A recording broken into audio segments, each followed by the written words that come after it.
আমরা সেই ছোটবেলায় সাক্ষ্য দিয়েছি, মক্তবে যখন পড়েছি আমানতু বিল্লাহি ওয়া মালাইকাতিহি ওয়া কুতুবিহি ওয়া রুসুলিহি ওয়াল ইয়াউমিল আখির ওয়াল কদরি খাইরিহি ওয়া শাররিহি মিনাল্লাহি তাআলা। আমার ভাগ্যের ভালো এবং মন্দ সবকিছু একমাত্র আল্লাহ সুবহানাহু ওয়া তাআলার হাতে। এই বিশ্বাস একনিষ্ঠভাবে রাখতে হবে। ইয়্যাকা না'বুদু ওয়া ইয়্যাকা নাস্তাঈন। সূরা ফাতিহায় বলি আমরা তোমার ইবাদত করি, তোমার কাছেই সাহায্য চাই। এজন্য সন্তান না হলে খান জাহান আলীর মাজারে, শাহজালাল রহমাতুল্লাহ আলাইহির মাজারে কবরে সাজদা দেয়, তাদের কাছে সাহায্য চায়, তাদেরকে বলে যে আমাকে সন্তান দাও, আমার ব্যবসায় উন্নতি করে দাও।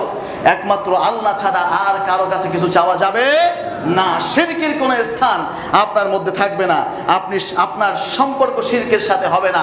শিরকে চিরতরের জন্য হৃদয় থেকে মুছে ফেলতে হবে, বিদায় করে দিতে হবে। আল্লাহ রাব্বুল আলামিন বলছেন সূরা নিসার 48 নম্বর আয়াতের মধ্যে, ইন্নাল্লাহা লা ইয়াগফিরু আন ইউশরাকা বিহি ওয়া ইয়াগফিরু মা দুনা যালিকা লিমান ইয়াশা। আল্লাহ রাব্বুল আলামিন বলছেন নিশ্চয়ই আল্লাহ রাব্বুল আলামিন শিরকের গুনাহকে ক্ষমা করবেন না। শুনছেন? আল্লাহ বলছেন ইন্নাল্লাহা লা ইয়াগফিরু আন ইউশরাকা বিহি। আল্লাহ বলছেন নিশ্চয়ই আমি শিরকের গুনাহকে ক্ষমা করব না। ওয়া ইয়াগফিরু মা দুনা যালিকা লিমান ইয়াশা।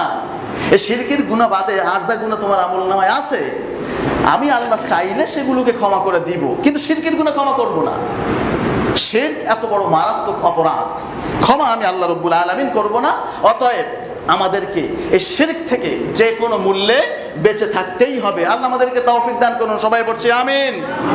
এরপরে আল্লাহ রাব্বুল আলামিন বলছেন ওয়া মান ইউশরিক বিল্লাহি ফাকাদ ইফতারা ইসমান আযীমা। যে ব্যক্তি আল্লাহ রাব্বুল আলামিনের সঙ্গে শিরক করলো, শরীক স্থাপন করলো, সে বড় ধরনের অপরাধ করলো, মিথ্যা রটালো এবং বড় রকমের পাপের মধ্যে সে লিপ্ত হয়ে গেল। বলুন নাউযুবিল্লাহ। আল্লাহ রাব্বুল আলামিন বলছেন ওয়া মান ইউশরিক বিল্লাহ ফাকাদ ইফতারা ইসমান আযীমা। যে ব্যক্তি শিরক করলো সে অনেক বড় ধরনের অপরাধ করলো, অনেক বড় পাপ করে বসলো আল্লাহর সঙ্গে, আল্লাহর ব্যাপারে অনেক বড় ধরনের মিথ্যা অপবাদ সে রটালো। এই জন্য শিরক হচ্ছে বড় ধরনের অপরাধ। আপনি চিন্তা করছেন আল্লাহর ব্যাপারে মিথ্যা অপবাদ দিচ্ছেন আপনি, এটা কি সেই কথা? এই জন্য ঈমান আল্লাহ সুবহানাহু ওয়া তাআলার উপরে একনিষ্ঠভাবে ঈমান আনার পরে হৃদয় থেকে শিরকের মূল উৎপাটন করতে হবে, শিরককে চিরতরের জন্য ঝেঁটিয়ে বিদায় করতে হবে।